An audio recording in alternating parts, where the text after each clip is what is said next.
Hello and welcome to the Furreal podcast, the show that discusses music, film, and most importantly, furries.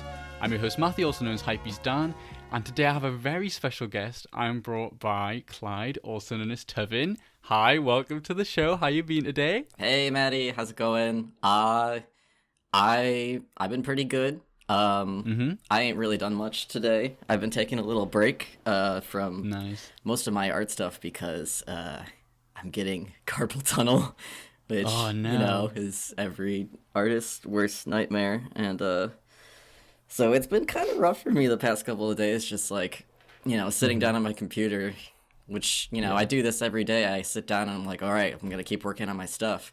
And I get on there and I'm like, oh, fuck, I can't do anything.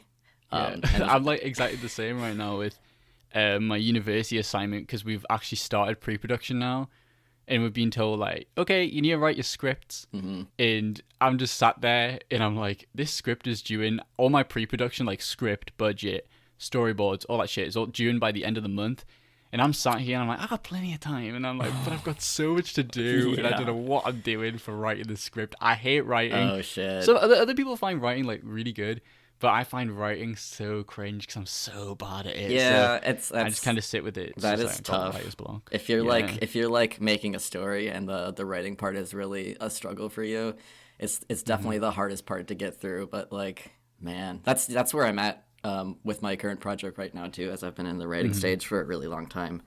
Yeah. So like, I should be able to do that, but I'm also just trying to give myself a little bit of mental break because I'm a bit of a workaholic, so I'm kind of doing that every day. You gotta take breaks. Yeah. I mean, at the moment, I've been getting into.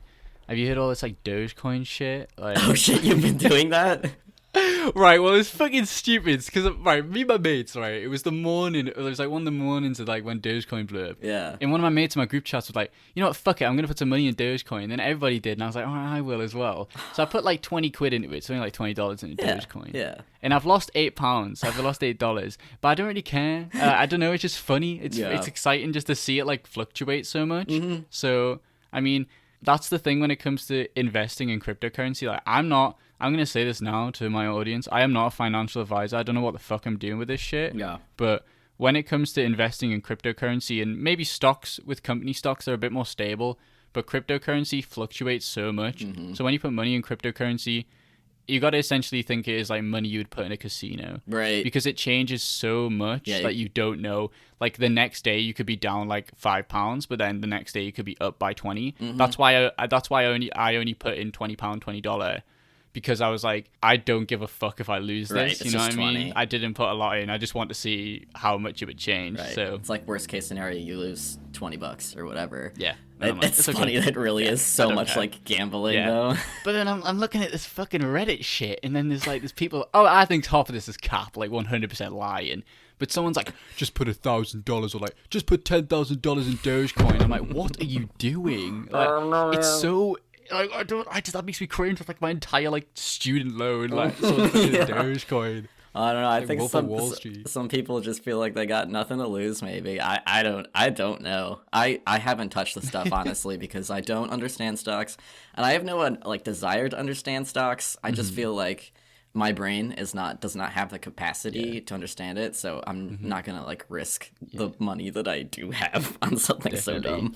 See, I want to learn it, but at the same time, I'm the kind of person that my friends were saying, I feel like, Matthew, your thinking process would not be good for stocks because I'm kind of dickhead that would lose 50p and I'll be like, oh my god, I lost 50p, I'm gonna think about it for the entire day. Oh yeah. And it's not like a kind of thing where you would lose 50p in stocks. You can lose a lot of money in stocks just by with one day of just stocks shit. So that's why I've only put small amounts in, and it's because I'm like, I'm pretty I'm not gonna boast, but I'm financially stable right now. Student loans came through. I'm still doing my retail job, and I have not been spending a lot of money like at all. So I'm just chilling. So I just thought I'd put some money in it. Anyway, enough about fucking stupid ass Dogecoin. Yeah. Maybe by the time this episode comes out, Dogecoin's just like nobody will be talking about it anymore. Maybe. Or no one will be talking about it. Maybe it's just dead. So we'll see.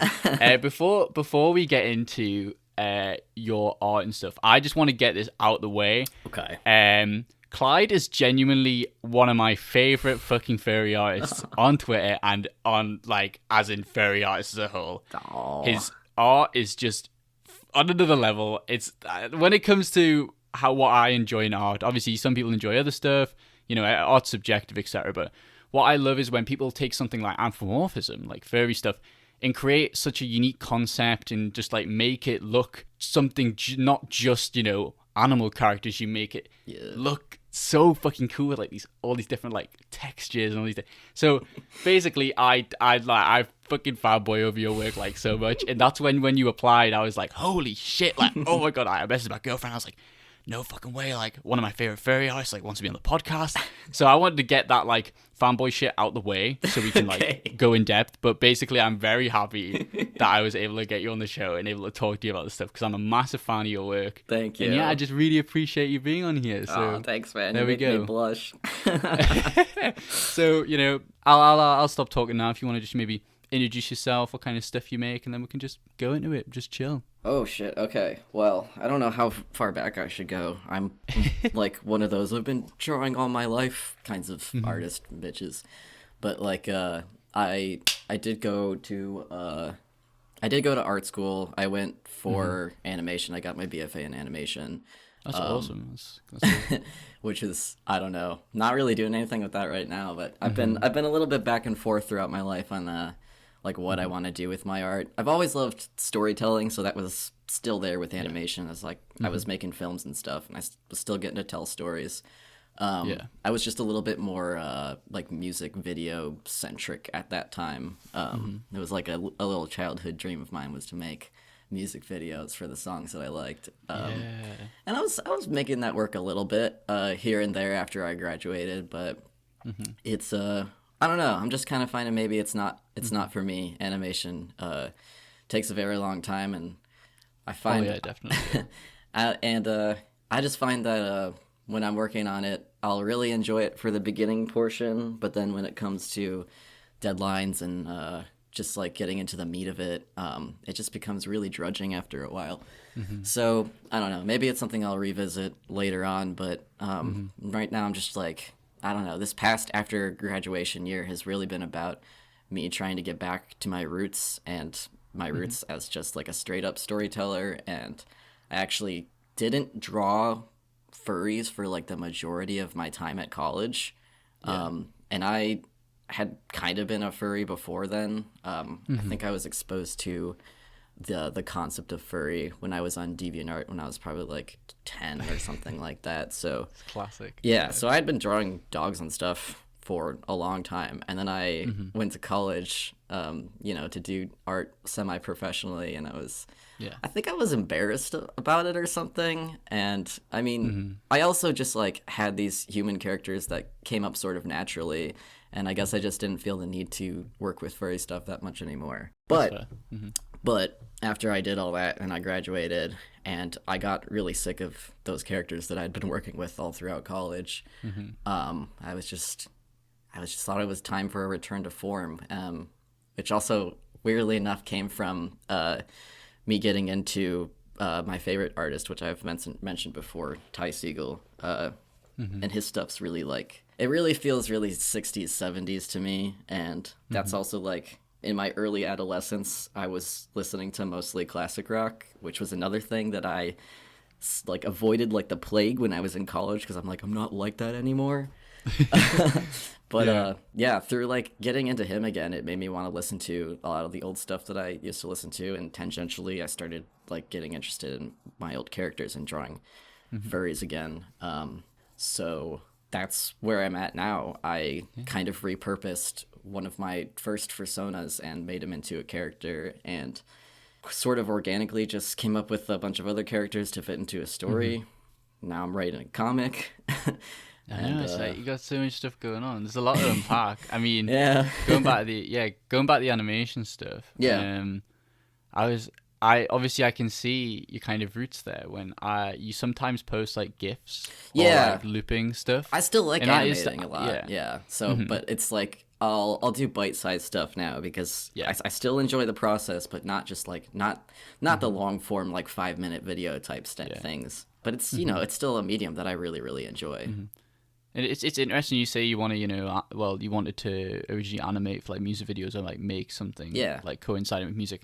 Because I'm like exactly the same. So my end goal, my dream job is to, obviously I do film at university. I want to be able to be a music video director. I think that's something I would fucking love to do. Yeah. Because I have so many, I just listen to music and I think music's a massive inspiration. I mean, I'm not gonna be like, you've known me forever, but like, you remember when I first talked to you about my commission. Yeah. And I sent you like this massive thing of like, base it on this album, please. And then, so I do a lot of commissions based on the kind of music I listen to and the media I kind of consume. Yeah. And it's exactly the same for like when I want to make films. I'll listen to music and I'll be like, I can think of a really fucking cool music video to this, or like this would be good in this soundtrack. And so I do understand where you're coming from with wanting to kind of make something based on, another form of media. Yeah, so. No, I totally get that. I feel like we're in the same brain space there, because I'm obviously just like a visual artist, but I don't think that I would be a visual artist if music did not exist and I didn't have the relationship with music that I do. Exactly. It doesn't like entirely inspire everything that I do, but it has greatly informed a lot of my work for sure. Time and time again, I say I would not have come up with this, the world of this comic and a lot of the traits of the characters were it not for Ty Siegel's music. Because another thing is like, I wouldn't say I have like synesthesia or anything like that, but I do experience music really visually, and sometimes it's just colors, but sometimes it's like places, like really vivid images of places or like moving things. And a lot of the things that I've seen, like listening to Ty, I have used for my comic, like to a T. I was like, this is great. It feels so vivid. It feels so real. And I know how I can fit this into like a storyline. So yeah, I definitely would not be able to make all the things that I do. Except without music, yeah. Yeah. I mean, I think I'm exactly the same. Sometimes I'm like, I wouldn't be a furry if I didn't, send these commission things. Yeah. I'll be listening to this music or this album and I'll be like, this would be really good, like represented as an art piece, but I can't draw for shit. So I was about to send it to somebody. Yeah. And sometimes without my commissions, I wouldn't be a furry. That's how I became a furry. I remember I was listening to like, I'm like really not into Brockhampton as much as I am anymore, but I remember one of my first commission I ever did was based off of an album, like Saturation 2, and I was listening to it, and I was like, you know what, I'm thinking about an outfit based on this, and I'm thinking of like some sort of dog like being really mischievous, like has a mischievous face, because that's the kind of feel I get from the album. And I obviously sent that kind of mood board to the artist, and then they portrayed that perfectly, and I was like, that is the way it goes. Yeah. So much, inspiration behind music. Hell yeah. Let's jump right into the main, the main focus that you got right now, which is obviously making your comic strip and stuff like that. So you sent me that page of all the stuff, and I mean, it's incredible, like the amount of detail and the amount of kind of backstory. I love that kind of thing, and I love this will link to the album choice, but I love small town kind of. Oh yeah. I don't know if you can say it's like a coming of age story that you have going on, but you've got primarily kind of young characters. I would absolutely. I would definitely say you could call it that. I think it's kind of inevitable when you're dealing with characters who are in their mid-20s or their early 20s rather. So yeah, definitely. And like when we're talking about the album Puberty, that's what it is. It's transition from being a child into being an adult, pretty much. I just threw that page together this morning, and I thought I was being pretty brief with it. Yeah. Did you? I did. What the fuck? I thought you just had that on your website. It's just like a general thing. You fucking did that this morning? Yeah. Oh, that's dope. Well, I mean, like I've had this stuff, and I've written like synopsises plenty of times, and I've been working on the script and all. So it's not like I just came up with that all right now. I just put it all together in one place. Yeah. And It's awesome. I should probably make that public eventually, because I haven't said anything about it on my social media, but I've been kind of holding off on talking about the comic stuff too much, just because I don't know, I never want to get myself too hyped up on something I'm working on and like be like, look what I did, and then I get like a bunch of dopamine from people being like, oh, that's cool, and then I don't want to lose the drive or anything like that, I feel like that's what I'm like with this podcast, because like I've only taken like one week break, and it's because everybody's like, this episode's really good, and I'm like, yeah, I gotta keep going, get an audience, and I'm just like, also got a uni degree and a retail job, right. There's a lot of things going on, and also like it's not bad to take breaks from stuff.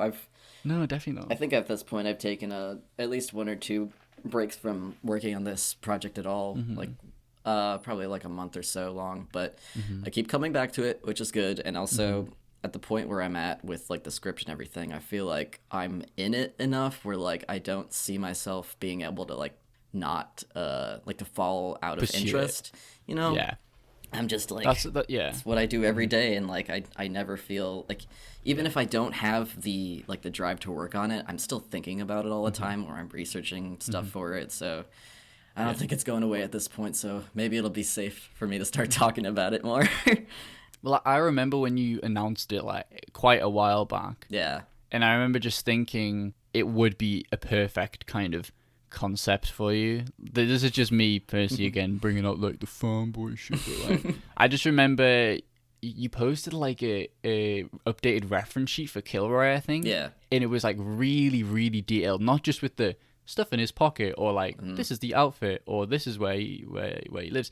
It was like, this is how he got his red eye. This is what this happens. And I was like, this is the kind of shit that would be perfect in a comic, because there's so much kind of I guess lore. Like, there's so much stuff to unpack. Right. So much detail put behind everything, and it's just something that would be perfect in a kind of comic situation, or like kind of a story. That was the intention. Even when I haven't been writing, like actively writing stories, all the art that I make of my characters is somehow connected to a story, that's probably just existing in my head and maybe not written down, but I can't not make story driven art. I feel like so I was gonna say, I don't know why this reminds you of this, but your character, right? I mean, it might just because I've been fucking watching Punch Drunk Love so many times, but I don't know why, but looking at him, he just reminds you of Philip Seymour Hoffman. I really don't fucking know why. I haven't seen that movie, so I can't confirm or deny this, and I'm not really familiar with this man.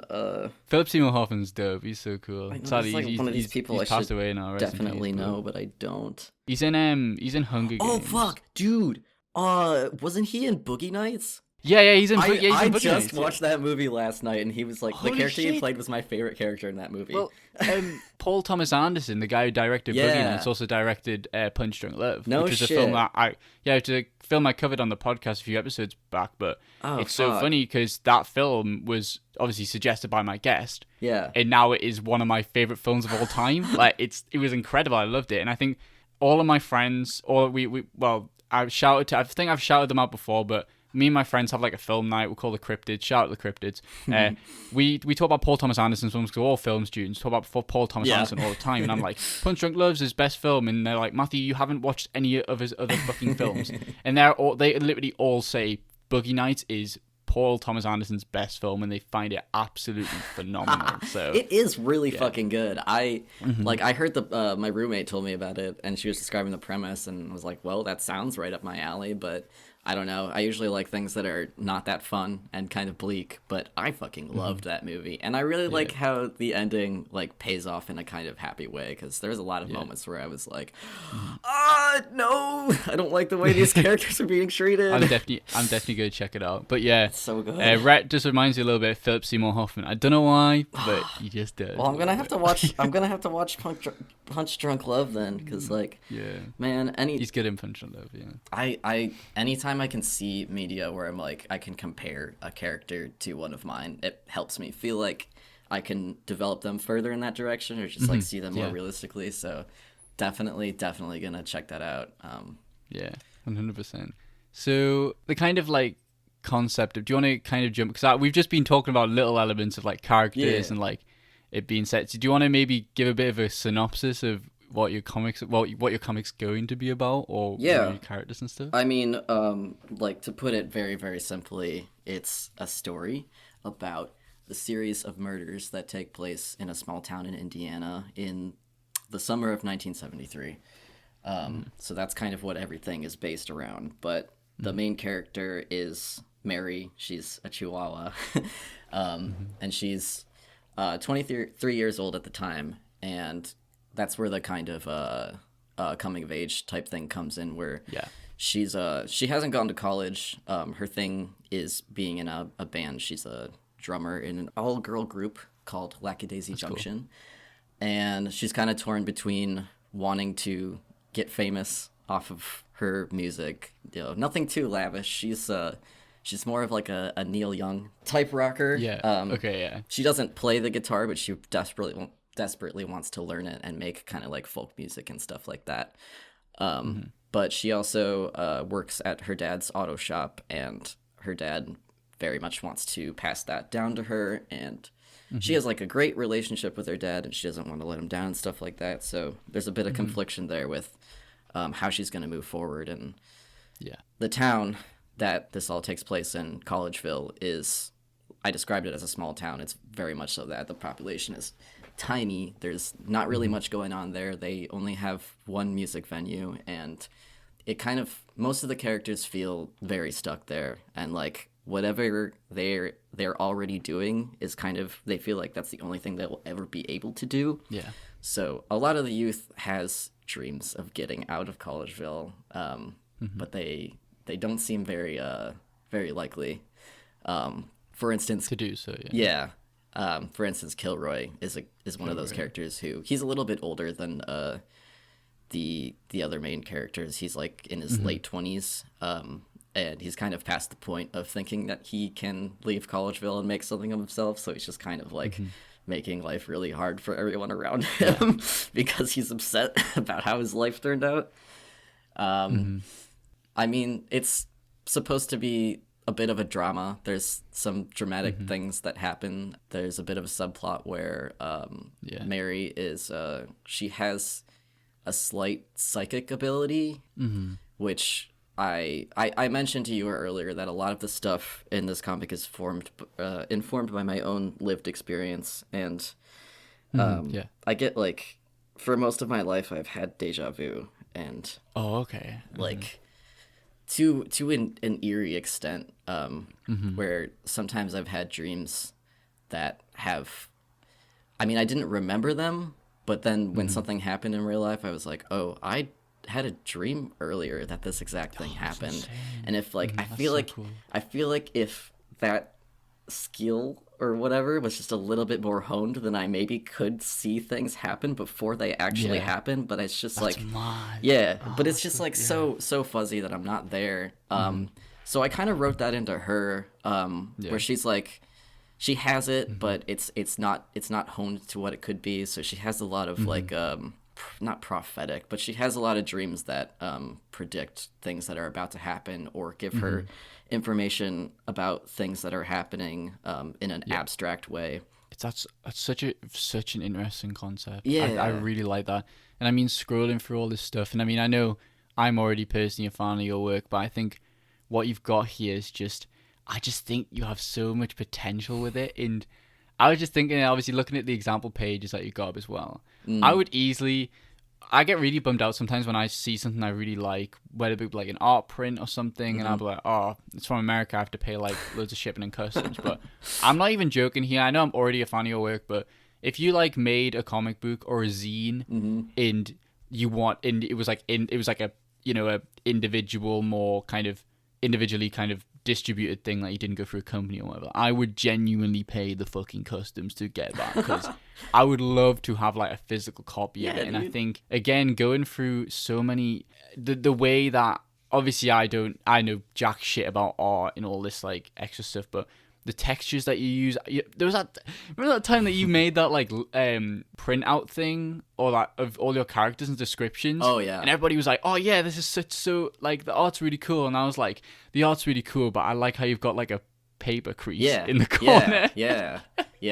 I just love that kind of stuff. It looks really raw and just, I don't know. I love it. That's all. Like, that's all the intention. I mean, the only reason I feel like I'm doing that stuff really is because the whole idea is I want this to be a print comic, super inspired by like old pulp horror comics, and like a bunch of the stuff is printed on like really flimsy paper and is all worn out. I have like a tiny little collection of that stuff myself, which is actually mostly just Archie comics. That's awesome though. But that's I never would consider like making this a webcomic because that's just like it doesn't it's not the intention. It doesn't feel right to me. I love print. I'm not stuff. I'm not the best at like keeping up to date with like a lot of comic work. I made comics locally for a while with a friend of mine. That's cool. And before I started doing that, he like gave me a bunch of homework of indie comics artists who I should know about to help inform what I was doing. And every time he asked me, do you know this person, this person, this person, I'd be like, I've never read anything. I don't know. And so I'm still like really bad about that. But there is definitely something to be said for like picking up a physical book and flipping through it and having that experience. I fully understand that. Yeah, like, definitely. When it comes to me, I don't read like we'll go with that anime shit, but I don't read manga very often because I used to be a massive weeaboo. I used to be massively into anime, but now I'm just like I don't really watch that much anime. I think the last anime I watched was like Beastars, and that came out ages ago. Yeah.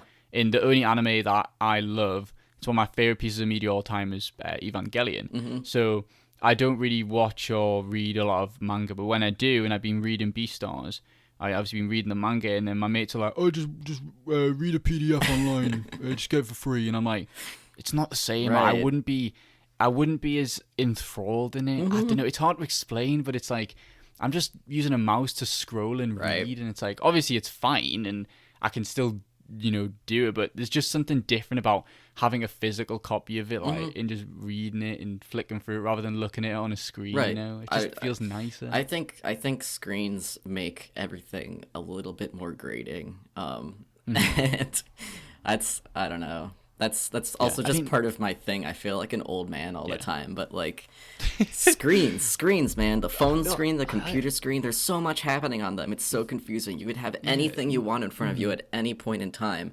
And like that's I don't know. When it comes to like reading or taking in media, it's just not right for consuming a lot of media because you want to be enthralled in it. You want to be fully absorbed in it. You don't want the opportunity to get distracted by, like notifications popping up on your screen. That'll like totally ruin the experience. Yeah. So. No, I totally get that. And I think, again, going back to the way that you design the pages of your comic and design some of your art, it is obviously it's lovely and it still has that charm, but there's only so much of that charm that can be there with it being digital. Yeah. Because I'm like, oh, it's rubbed away and that looks really cool and it looks like it's been worn. But I'm like, oh well, I'm looking at this on a screen though. It's not actually worn. But then if I have it as a piece of like a piece of media, physical piece, I'm like, oh, it's worn. It looks worn away. That's so cool. Like, it actually could be worn away. Yeah, it's like being a digital artist. I guess it's a little bit frustrating for me because like I love all those physical aspects of art, but like this is the way that I create, and it's the fastest way for me to create. I know this medium the best. So I feel like right now I'm just trying my hardest to emulate a more physical way of like a style of making art for the purpose of I can't make this the exact way that I want to make it right now. Eventually I will be able to print it and it'll be closer to what I want it to be. I hope that I don't have to do any of that stuff and post to the pages where parts are worn away. My hope is that I get it printed and that people leave them sitting around in their rooms for long enough that they just get worn away like that. That'd be awesome. That's the goal. That's what I want to happen. I'm gonna buy one and I'm gonna read it. Just throw it out in the rain. I'll put it aside. Yeah, I'll just like put it in a cupboard. Yeah. And then it'll be like 20, 30 years later. I'll be gonna be calling you up when you're like in your mid 40s and I'm gonna be like, "Can you remember this comic you made? Like, looks like a piece of shit now, but like that's like, you wanted it to look like really worn away and stuff." Yeah. So there you go. See, finally it's like finally looks like how I want it to look. No, I love it. And I think going back to kind of, your art in general, I think you do have a distinct style, but then again, you have so many different ways of presenting that style. Like even just scrolling through the stuff on the page, you've got the kind of textured pop art kind of thing of some of the pages, but then you've also got that kind of, you obviously got your animations, and then you kind of like little sketch pages of the characters, and then you got more like graphic design stuff with you know, like Chopper's kind of stuff, and then you've also got like crayon kind of stuff, and I just like, I love that you've got so many different ways of presenting your ideas and, you know, presenting your kind of creativity in like so many different, like, you know, styles and textures. And I think that's why I was, again, going back to what I was originally saying, why I love your work, is just because obviously you've got furry stuff and you've got anthropomorphism, and that's fantastic, but then you do something with that concept that's really unique and that stands out. And I think that's why that's kind of my style of artists that I love and artists that I follow. Is like, that's just my kind of, obviously I love art in general, I love everybody's art, but art that stands out to me is that that's really unique. And again, it's the same thing with music. I really like, some people are listening to like Death Grips or like Gex or something, or other like experimental artists, and people will be like, oh, I don't really like that kind of stuff. And I mean, that's fair enough, like music's subjective, but I like experimental music because it's experimental. And it's like, you know, getting a concept and making it different. You're getting like bubblegum pop and all that, and like screamo and like electronic, and like making it different. And like making it creating a completely new, unique concept. And it's exactly the same thing with your art. So no, I've been more into experimental music before than I am now, for sure. But I still like, even in my art, experimenting is so important. And what you were talking about with the different styles, with the different drawings that I had on there, a lot of the times it's just I'll use a certain style for a certain character depending on whether or not that style fits them as a character. Like a lot of the, it wasn't crayon, actually, it was oil pastels that I was, those drawings of Chopper that I was doing. And I like those because they're really like melty and gooey and like messy, and they do kind of look like crayons, so it's still kind of a little bit like synthetic and like childlike almost, which all of those things as an amalgamation fit Chopper as a character for me. So it feels really right to depict him in that kind of medium. And same thing for like the pop art kind of looking things for him. It's all about the repetition and and I think it's fantastic that you can not only, you know, present your art how you want to present it, but present your art in ways that represent your character as well. Like you were saying with Chopper, with, you know, being more childlike kind of representations of using oil pastels. It's a fantastic thing to do. I mean, I'm doing a quick scroll through your Twitter because there are some pieces that I like fucking love so much. There's that one of the I think it might be Kilroy, and Kilroy's got like, it's like a halo, but it isn't a halo. It's made of flies. I fucking love that so much. That awesome. That is Roy. So that was inspired by an Alice Cooper song called "Halo of Flies," but it felt very appropriate for him. I wanted to talk about certain pieces if you did have any specific questions on them, but unfortunately, that one is one I can't talk about too much because it the reasoning behind it kind of spoils too much. That's what goes into the comic. It's okay. What about the one, I think you posted one and you were like, oh, I have so much to say about it. Is it the one that's the "My name is Cassandra, you killed me first" one? There was such a fantastic, I love the facial expression. Thank you. She looks so scared, and you've got all the kind of faces shouting in the background and, like, you know, all screaming. I just love it. That was stunning. That was a really fun one for me. Just like to make something that's so representative and like dreamlike, because that's what it was supposed to be, really. I do a lot of drawings that are supposed to be like actually depicted from scenes in the character's reality, and then I'll do a couple where it's just like, this is supposed to showcase like who this character is or what they're feeling at a specific time. So this, maybe the environment isn't an actual environment that they're in, it's just, you know, a representation. And that's one of those. There's a shit ton of stuff I could talk about with that specific piece, but its main inspiration was a segment. That's another Alice Cooper thing. I'm a really big Alice Cooper fan. He had a TV special for his record, Welcome to My Nightmare, that was just called Alice Cooper's The Nightmare. And for the song Steven, there's a segment where he's in a room that's like all dark and it's like a Hall of Mirrors type thing. The song is like a breakdown of his his reality and his identity, kind of. So I was sort of using that there with that piece, just kind of the mirrors thing, where you see all these different versions or like expressions of Roy behind him. Yeah. Like a really like splitting his personality up into different parts. And then the other inspiration for that was a Richard Kern film called "You Killed Me First." That's where the title of the piece came from. It's the last line in the film. And that was just like the main character of that film reminded me so much of Kilroy.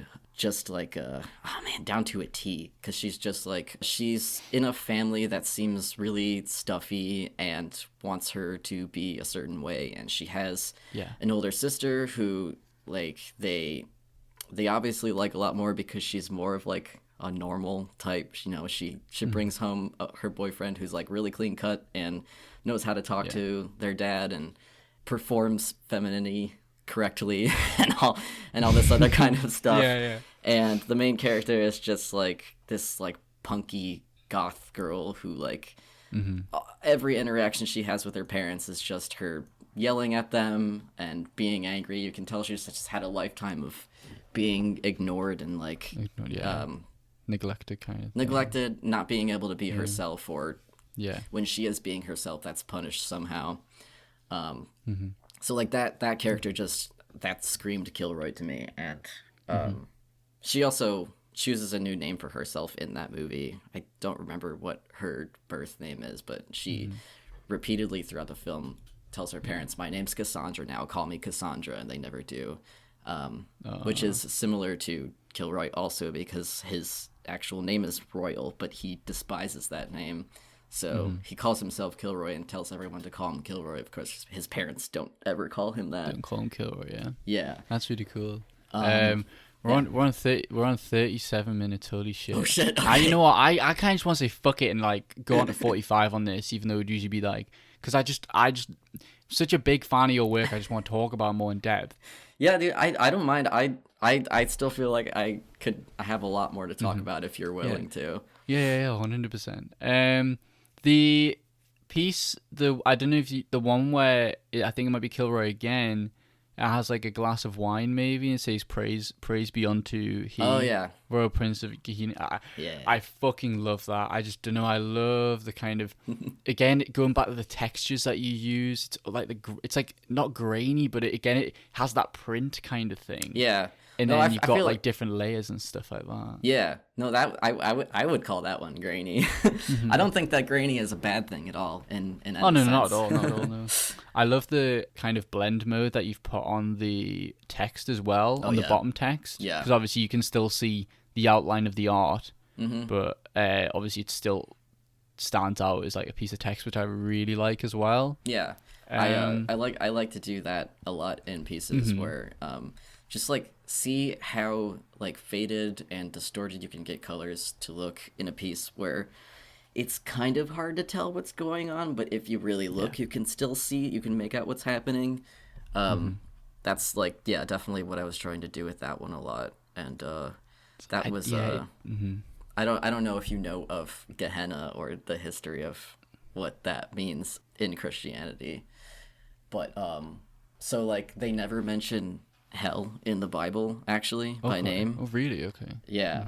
That was news to me, because like I don't know, I was raised Methodist actually, but like my most of my family was Catholic.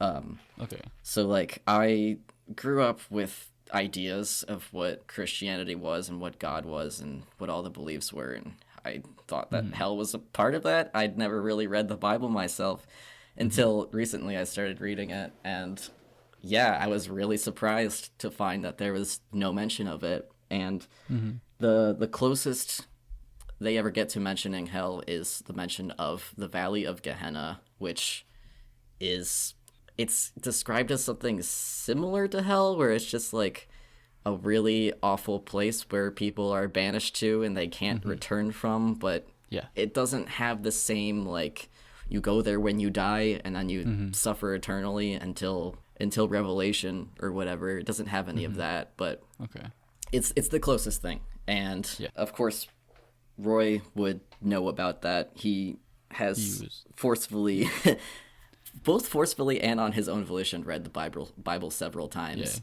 Because he's the son of he's Catholic. He's the son of the pastor. At the Catholic Church there, which is like the main church that funds most of the schools in Collegeville.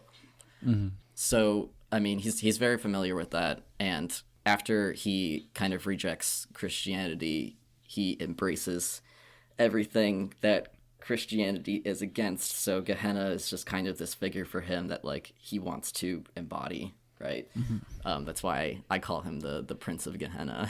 That's awesome. And it's, again, so much thought put behind like characters and stuff, and I love when people kind of build something like that as well. Oh man. And I think just going through your pieces, like more your pieces, it definitely gives off. I mean, you've got Collegeville set in the 70s, and I think a lot of your pieces remind me of like 70s kind of, like, I don't know, just a 70s kind of aesthetic and like pop art. And I mean, the hello I love you one, I don't know, it just seems very 70s to me. Like awesome.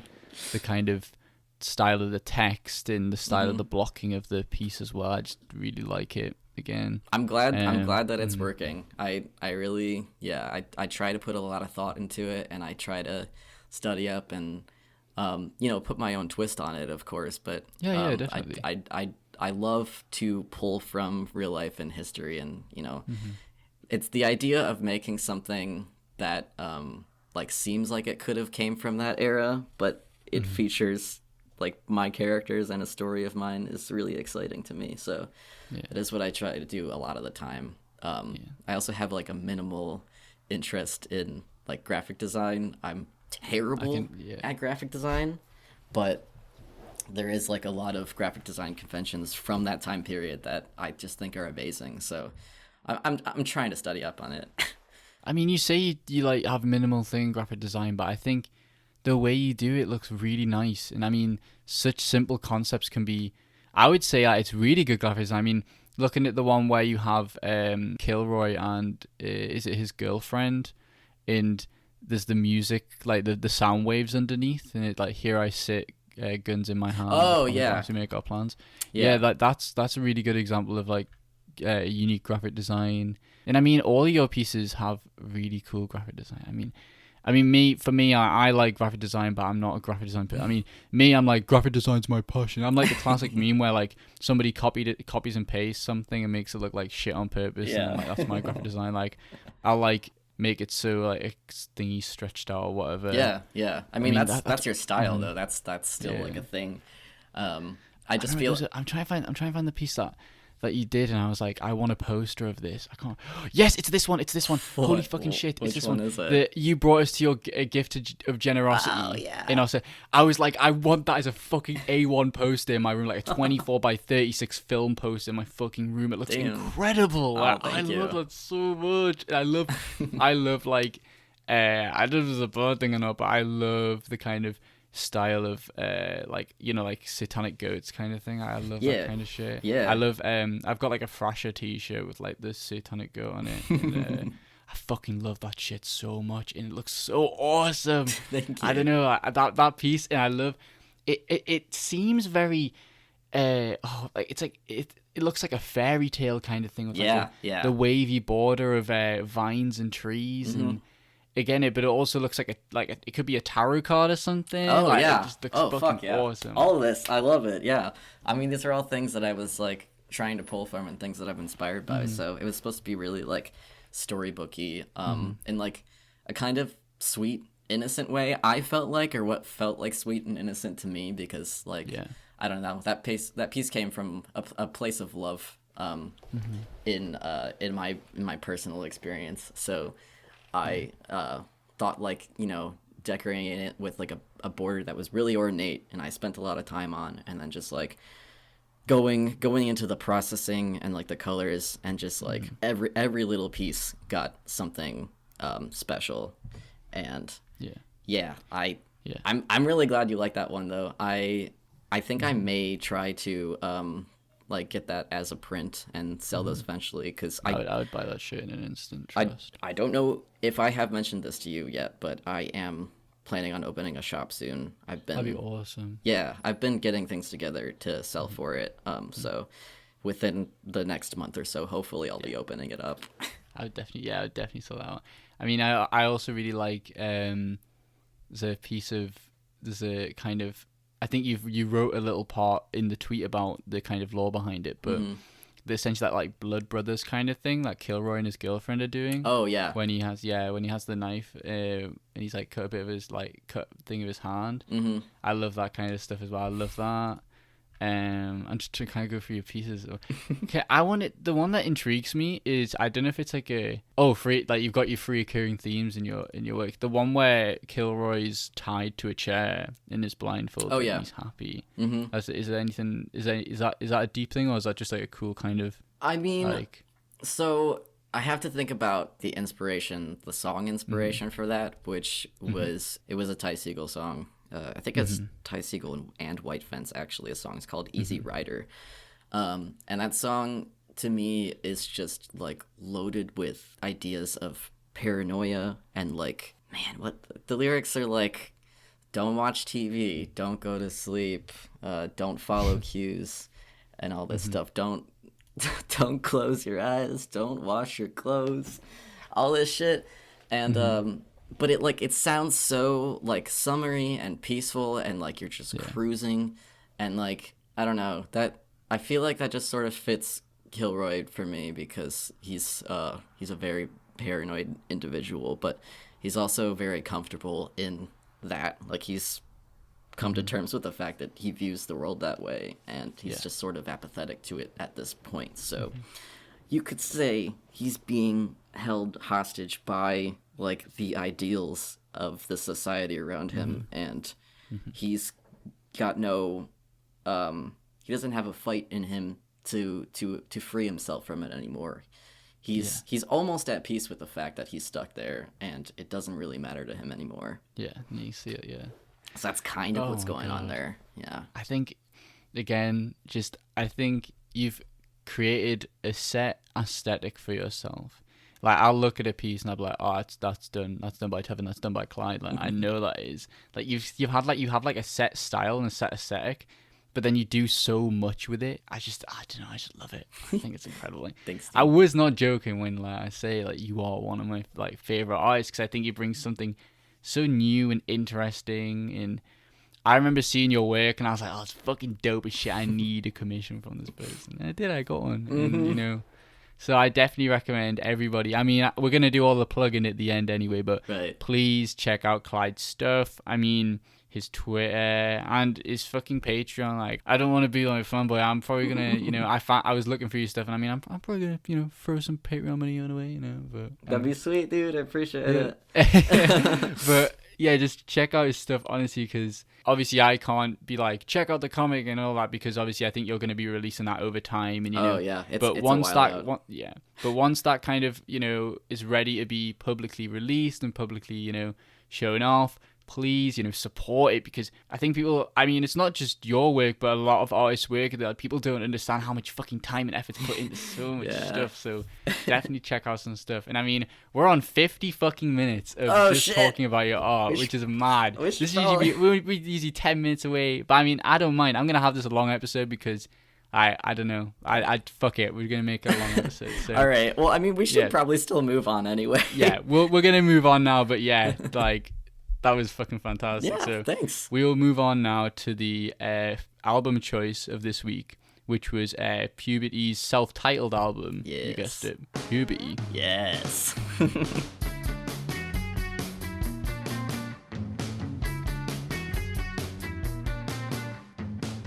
This is fucking stupid. So I put ST, and I was like, what is this ST shit like? I can't find it anywhere. Oh my god. And I was like, oh my god, it stands for self-titled. I'm a fucking idiot.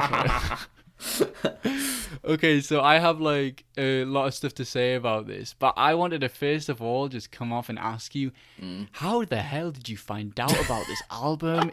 Because I looked at it on Spotify. I mean, you sent me a Bandcamp link, and that's fine and stuff. But I looked at it, I was seeing it on Spotify. I was like, oh, it's on Spotify as well. And I looked at it, and like every song on it is like sub 10k plays. I'm like, this is fucking underground. So how do you know about this artist? Just to jump it off, how do you know about this album? It's I think it's very predictable of me. The way that I found it is I was on eBay looking for Ty Segall albums, to buy on vinyl, because I like to buy them secondhand, and I'm an eBay freak. But somebody posted a listing for this record on vinyl, and it came up in the search because after writing Puberty and Self-Titled and the record label, they wrote a bunch of names of different artists who I don't know, maybe they are like tangentially related to each other. Because I saw like the part like it was at the Intelligence or something beforehand. Yeah, I was looking at they worked. I think they played in the Intelligence, which Ty also played in, which I didn't realize that until way later either. But so they were related, and they were put in the title of that eBay listing, and I saw that album, and I was like, whoa, that album cover is really fucking cool. And I considered for a moment just buying it without even listening to it, just because, I was like, well, anything that's related to Ty, I probably like. But I didn't. I just ended up like pulling it up later and listening to it on Bandcamp. And after a couple listens, I was like, okay, I'm going to go buy this on vinyl now. I should have done that to begin with. Good. I was thinking of buying it on vinyl as well because, spoilers, I fucking loved it. I think it's similar to kind of music I listen to, like, that isn't, because I'm a heavy, like, rap or hip-hop oriented kind of person, but obviously I listen to other stuff, like 100 Gex and all that. Yeah. And then, but there is a side of me that also likes kind of, like, grungy, like, would you say it's, like, garage rock kind of thing? Oh, like totally, yeah. Rock? Yeah. And I was like, you know what, I would love to support, like, a small kind of creator, so maybe buying the vinyl if they still have them would be interesting. I mean, I think they had them on the Bandcamp, so... Yeah. I'll go through... Yeah, anyway, so no, you go. Oh, I was just going to say, I don't even know if they're still, like, a working group anymore. I had the impression that this was just, like, a single project that they made together, and they're not doing it anymore. Yeah, because I was looking at the description of the thing, because they're like a duo, aren't they? Yeah. And then, so I'll start off by saying, linking back to your work on Collegeville, this album itself gave me a really... like interesting feel of like a quiet woodland town. I don't know, it like is a sense of like mysteriousness. It reminded me of like, I kind of instantly linked it to like Twin Peaks or Night in the Woods. I don't know, it just reminded me of like if I listen the song Moonlight and Invitations, like especially had those kind of connotations. Like especially Invitations is like, it feels like mysterious but upbeat. It's hard to explain, but I just instantly felt like it could be the soundtrack, or like if they had instrumental versions. Like if I heard that on Twin Peaks or if I heard that on Night in the Woods, I would not bat an eyelid because it just fits that kind of, aesthetic a lot. Totally. Oh man, the opening track was just that instrumental, that kind of like sneaky sounding that could totally be on Twin Peaks. And what I love about that shit is the ending track, the last track, reverts back to that, like the same kind of chord progression, and then it cuts off, and then if you loop the album, it just sounds like one long song, like looped over and over again, if you know what I mean. Like it ends on that chord progression and stops, then the first track starts again, so it's like that whole thing all over again, which I absolutely love. So, yes, that's one of my favorite conventions in albums. Is like one of my favorite bands, King Gizzard and the Lizard Wizard, does that a lot. I really need to check them out. Yeah, they're so good. But they have a few albums where like they were literally meant to be replayed like over and over and over again. The last song on the album will morph perfectly into the first one, so you could literally listen to it forever. I love that so much. Because if it's good enough. If it's good enough, you don't want it to ever end. My friend Aaron, shout out to Aaron, like he loves King Gizzard and Lizard Wizard, and he always fucking goes on about them. And it's not like my kind of music, so I'd like always set it aside, but I think it would be something I would appreciate at least, especially if I enjoyed this album, you know what I mean? Yeah, so, I mean, I would at least give like one of their records a listen just for the hell of it. I think the song Parties gave me very, I don't know, have you heard of like Waves? Like Waves with two Oh V's? yeah, I used to be really into Waves. Yeah. Waves is I used to be really fucking into Waves. King of the Beach is like one of my like favorite albums ever. I love it so much. Got it on vinyl. I've got V on vinyl. I haven't really been listening to the most recent stuff. Obviously, King of the Beach came out like 2010. I used to listen to that. Yeah. So, but Parties gave me kind of. I was listening to it and I was like, this is like sounds very Waves-esque. I kind of like that. Totally. Kind of like surf rock kind of thing. It has that surf rock element, and it also has that like Waves to me was I was into them when I was a teenager, and they're a very teenage band to me. Yeah, it's just definitely. like being a kid. You're like, fuck everything. I'm just gonna go outside. I'm gonna go smoke. I'm gonna do my thing. Smoke weed. Yeah. On the beach. Yeah. And skate. Exactly. That's totally embodying this album a lot. I just think this album is a little bit more like. Has a little bit more death-heavy themes interlocked into that, but it's also in kind of like a fun, apathetic way. You know? I really liked it. I think my favorite song on it was probably "Teenage Death." I mean, I think that's the one with like the most plays anyway. But I like "Teenage Death," and I also liked "Nature Calls" as well. I really like how it was really hard hitting. "Nature Calls." Like, it was very, "Nature Calls," like really loud, like really like I just love that. Yes. I think it's a fantastic. And like obviously it was the there's a word for it, but it's the song. Is it penultimate? Like the song before the last song. Basically, I felt it was very loud to go towards the the end of the album, like finishing with a big punch, and then you've got the final song, which is more a quiet closer to then going back into the normal like the chord progression at the beginning of the album, then we'll loop again. So I think it was a really good really well structured in terms of what songs came first, what songs came last, kind of thing. Yeah, that was like a really great way to end the album, and also like what were we just talking about? Nature Calls. Yeah, I feel like that's one of those songs on the album. I feel like every couple of songs at least, there's an idea that they're kind of rebelling against, and Nature Calls is the idea that like everybody loves nature and going outside. It's like it's human nature to like the outdoors, and in this song they're just like, nature called and I hung up, and they're just talking about being in the city and how much they love being in the city. It reminds me of the song like Hate, which is just like all you need is hate, which is like the antithesis of the hippie love generation, all you need is love kind of thing. It's so snotty and so like stupid, and I love it. It's like that. It's like tapping into that thing of it's so like it's such a dickish thing, but I love that it's so dickish kind of thing. It's fucking teenage. That's what it is. Exactly. I'd say there was a really nice transition between Haunt My Trash into Teenage Jeff. Again, I don't think there was smooth transitions throughout all the songs, and that's fine. Like, you don't have to do that as an album, but I did appreciate that there was nice transitions between each of the songs. I mean, this is like completely contrasting kind of genre music, but one album that I really like, which is by Bryson Tiller, is like Trap Soul. It's like sexy R&B kind of shit. Nice. That like there's just transitions throughout that entire album, and I love that. But, we love a good transition. Yeah. I think probably my least favorite song, if we're gonna get into gripes, I mean, I still liked it. Like Coke Machines was just, I don't know. I think it was just the vocals were very too like, I don't know, the vocals felt a tiny bit annoying to me, just the way that it went. But I mean, this is just me trying to get picks. I mean, some of the songs did feel a little bit samey, but again, I'd say this every single fucking time when I talk about something I'm trying to like say. Some of the songs felt samey. I'm like, yeah, because that's the entire point of a fucking album is to like, have the same feel and genre of a record. So that's a very, very minor thing. And I think that just goes back to my kind of taste in music is, I love albums and I love things that coincide with each other. But at the same time, I like it when albums are experimental and there's different feels and different kind of, listens to. You like a variety too.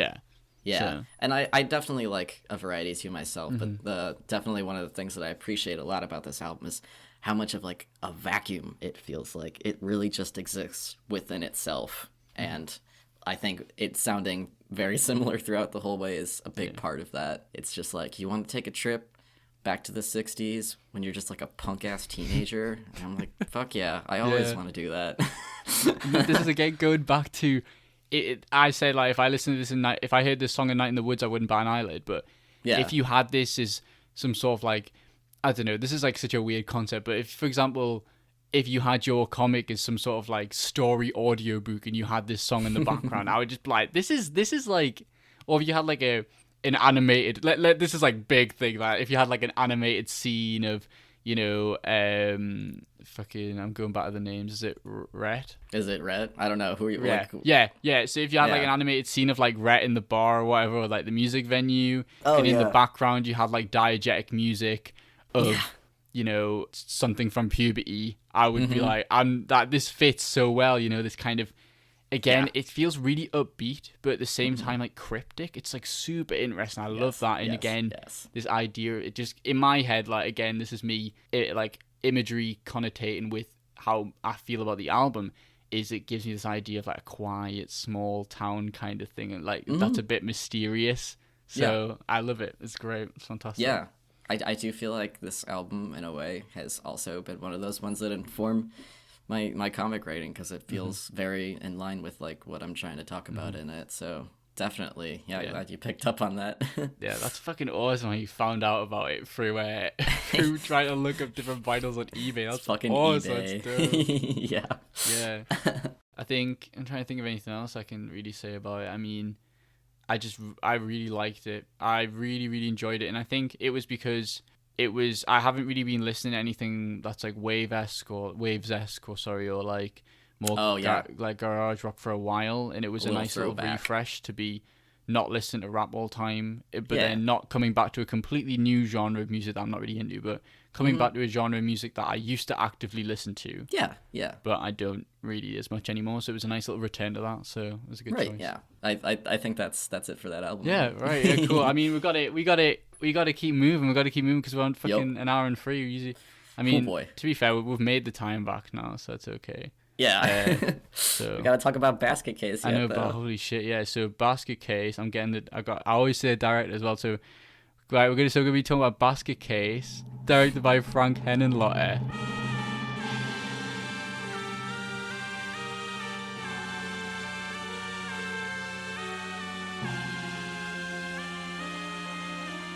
Oh my god, so I fucking love this film. See, right, okay, so I feel like I don't want to be biased because obviously, you know, I love you as an artist, and, you know, I don't want to be like, oh, since I love them as an artist, I'm just going to, you know, fan over their fucking choices, but your choice was just fucking awesome.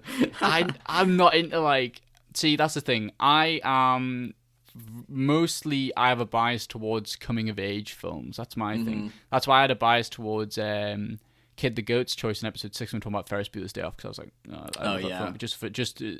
I've already gave it at least a 3-star based on it being a coming of age film, because I know I'm gonna enjoy it. Yeah. But this film was just like, I don't know, because I looked it at the start of it. I was like, oh god, is this gonna be bad? Because some of the shots and the cinematography and the acting, I was like, what the fuck? And then I looked it up and I was like, this film had like a $30,000 budget or some shit. It had an incredibly low budget, and because of that, it just made it better. It really did. It was fucking awesome. So, oh man, I'm so glad you liked it. I really thought it was gonna be like a hit or miss type situation with you. I think it still is, but it was definitely a hit for me. So before I go through what I liked and disliked, do you want to go through why you decided to pick this film? Yeah. I mean, similar to my choice in choosing Puberty self-titled for my record choice, because like it's something I really like, and also something I feel like maybe a lot of people don't know so well. Basket Case is a little bit more well known because it does have the cult horror movie status, but I still feel like a lot of times I'll mention it to people and they'll be like, what are you talking about?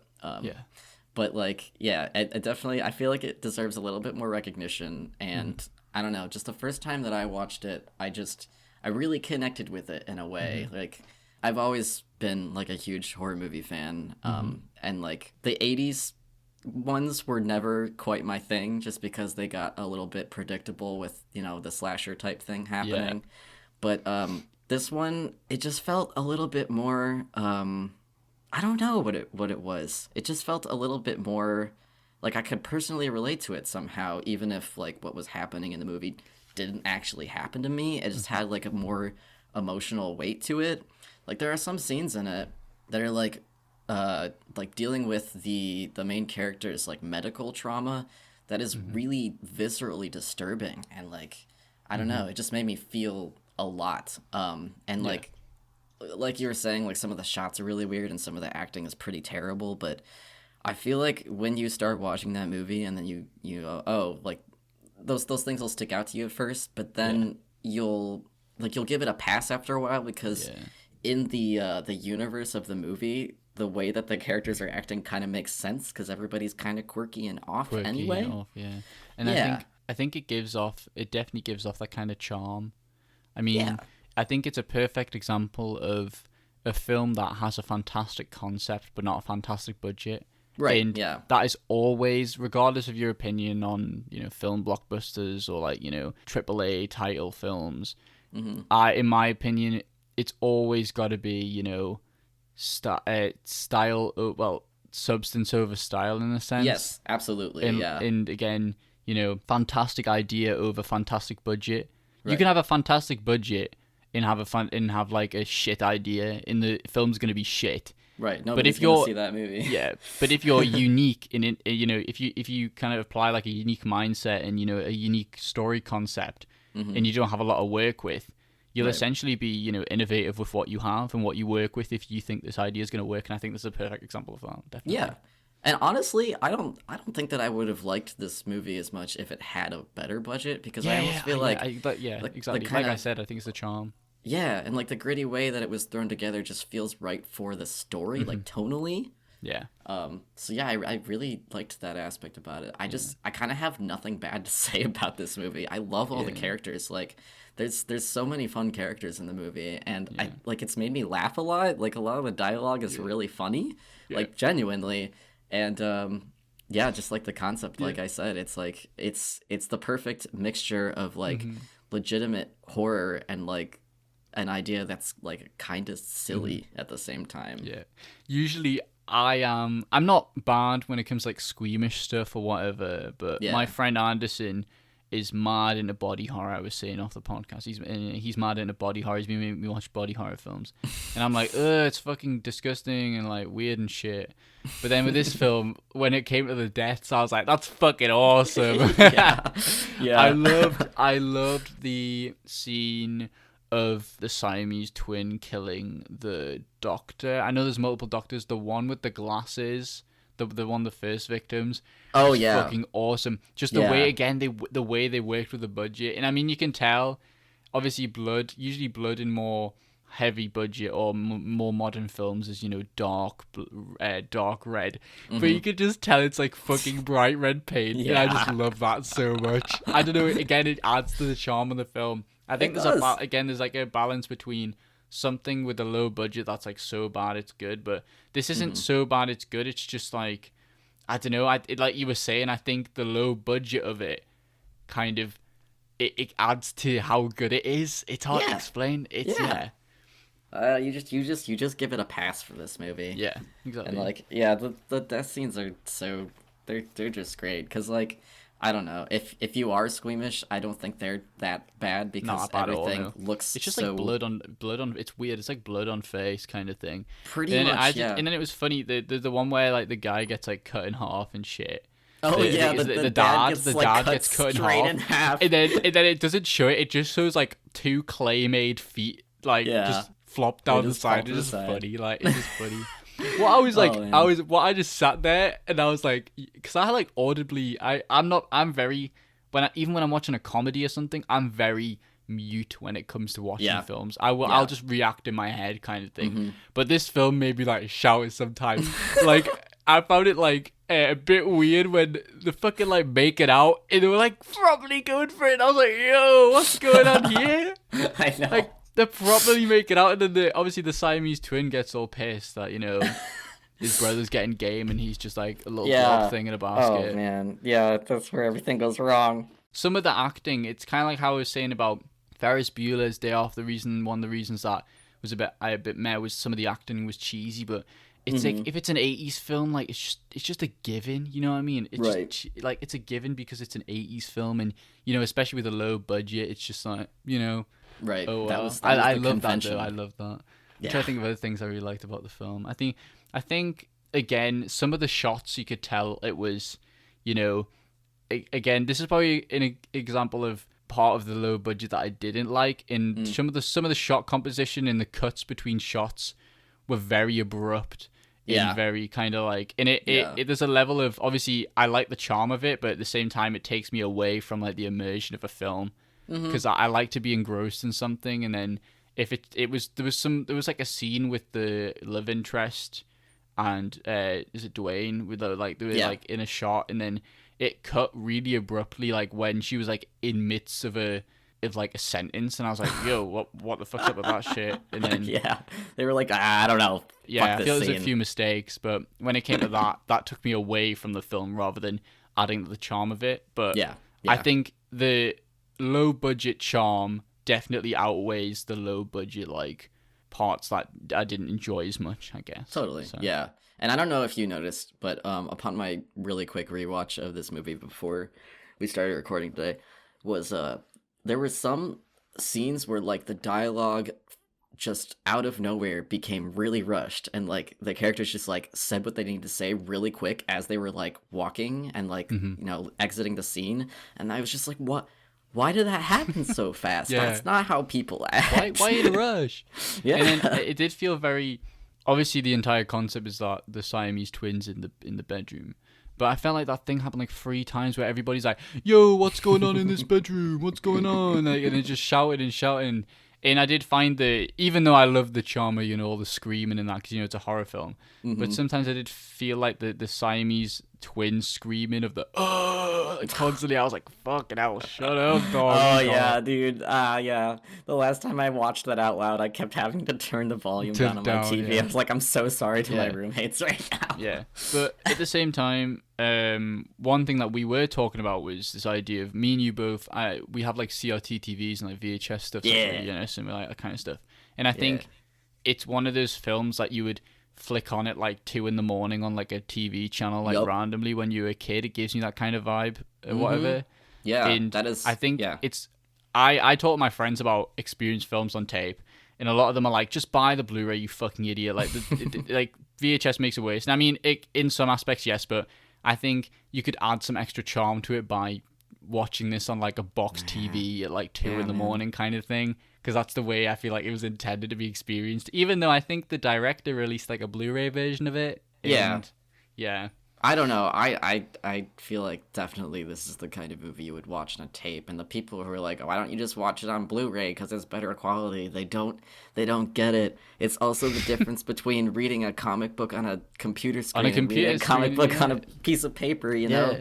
I think the idea of, I mean, it's like, you know, why you buying films on tape? I'm like, well, why are you buying vinyls? Like, it's the exact same thing. I think there's just a difference of how we consume kind of different types of media and the kind of connotations and aesthetics they have. Nothing can be taken away from that. We can improve, you know, the watching experience in terms of visual and how HD it is and whatever. Yeah. But you can't take away the charm. I don't get the same charm listening to an album on Spotify as I do putting a vinyl on. I feel like it's more of a, you know, personal experience. And again, the same thing with having a comic book physically rather than reading something on an ebook or something on a PDF. I've never been into that ebook shit because I'm just like, I would rather have it physically because I feel like it's, you know, my own thing, you know. So I also don't feel like, I mean, I talk down screen viewing of media a lot, but like I also don't feel like the older version is always better. Like, I don't feel like tape is always better, or no, definitely not. Like, physical books are always better. It really depends on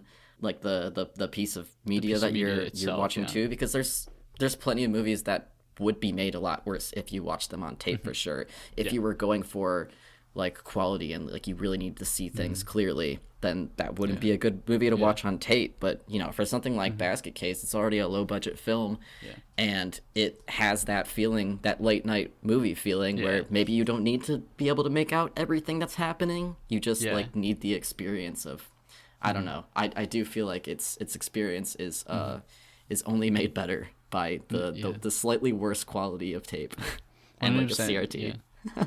And I think the perfect example of that is I bought Punch Drunk Love on VHS because, again, I really enjoyed it. And I watched it on tape, and I liked it so because I love VHS charm, whatever the tape. Yeah. But if I was to recommend somebody to watch Punch Drunk Love, I wouldn't like buy it on tape because I want you to, you know, the framing and all the shot composition and all that is really apparent in that film.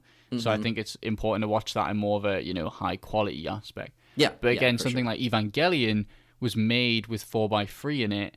And I mean, it's already the visuals pop out on tape anyway, so that's why I'm trying to collect on tape. So first of all, I have a version of the ADV dub because Netflix like redubbed, which I don't know why they did that, but and second of all, it's because it was made in native 4:3, so it's made for like a box TV, so like a CRT TV. So that's why me trying to collect all these tapes is, you know, a different way of watching it, which does have a bit of charm. So yeah, and like I totally get it. Just like if you already like the medium of VHS, like collecting things, even if you don't feel like they were maybe meant to be watched on tape, it's still just nice to have this little box thing and like see the, you know, the cover art on this old fashioned little box. I mean, I know I don't want to be all like, oh, so indie, you know, collecting the TV, but that TV that I bought, that CRT, was the best one of the best purchases I've ever made. I mean, it's got AV ports for my like GameCube, it's got an RF for my Mega Drive or Genesis. And then it's got a built-in VHS player with NTSC playback. So it means if I get a tape from America, because I'm obviously in the UK where PAL, like in terms of I can get an NTSC tape, so a tape from America. I've got the American version of Forrest Gump. I could play that American version of Forrest Gump and it would work. So. Yeah, no, I sorry, I just gasped because I remembered something you were talking about on one of the previous podcasts, and it has something to do with this NTSC PAL thing. You mentioned Dougal before, and like the magic roundabout, yes, and one of my like favorite movies. I don't know how I ended up. I think I just saw like gifs of it on Tumblr or something, and I was like, I'm gonna go download this movie and watch it. And it was Dougal and the Blue Cat, and I watched it and I was like, this is like the best stop motion movie I've ever seen in my life. I need to have it, and I went searching everywhere for it on VHS, and all the people that I messaged on eBay about like buying it, they were like, oh, it's in PAL format, so it's not going to play unless you have a VCR that can play that format. And I was just like crushed because like, okay, I could buy a VCR that can play it, but like, it'd be expensive. That's crazy. And like, I was really just hoping there was a way for me to like find a copy of that movie that was like sold in America, and it of course doesn't exist. I just remember watching Magic Roundabout on like my portable DVD player on the way to France or something in my like parents' fucking 2007 Touran or something. That's like, so great. Such a vibe. It would be like late at night, like falling asleep in the back of the car while we get on the ferry to France or something for a summer holiday. Hell yeah. I don't know. It's like, it's an awful film, apparently. It's so shit. And it's so funny because the American version, Dougal, has a different voice acting thing to the UK one. And apparently the UK one's better, but I mean... You know, are you talking about like the really shitty CG, yes, like, early 2000 CG film? Yes. Yeah, I shuddered when I first saw that. I was like, no, thank you. Yeah, but I did a lot of research for my like VHS TV. I did a lot of research into it. I was like, all right, I want to make sure it's got this, this, this, and this. And like, I bought it with the person, and I was like, can I have this for like? I got it for £45, which is like $50. Nice. That's not bad at all. Like, that isn't bad at all.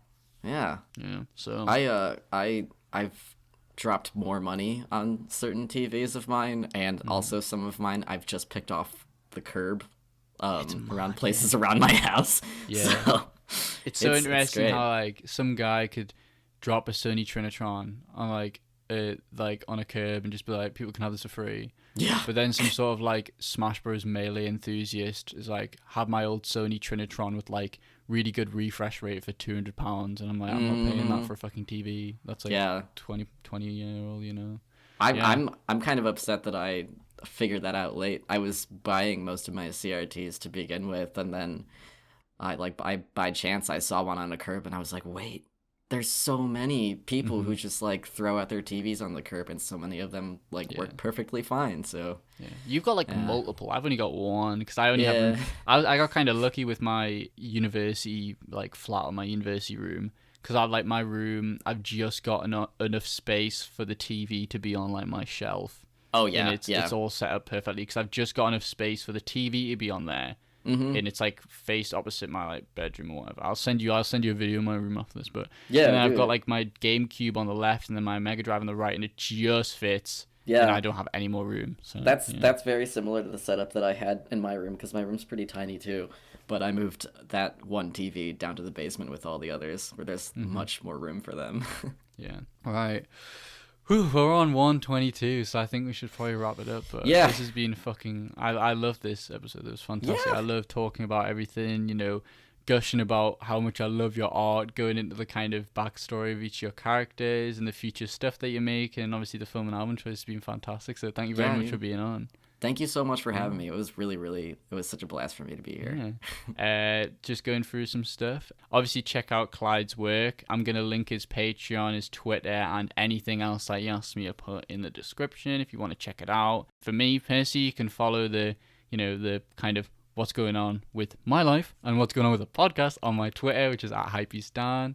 Aside from that, I also put review. I'm a bit behind on the reviews, and I don't know. I mean, this episode will be coming out in maybe a few weeks' time, but I don't know if I'll still be behind on Letterboxd reviews, but I do review every film that I review and look at on the podcast and write a little short review on how I thought of it. And I've also got a list of like ranking from my favorite to my least favorite.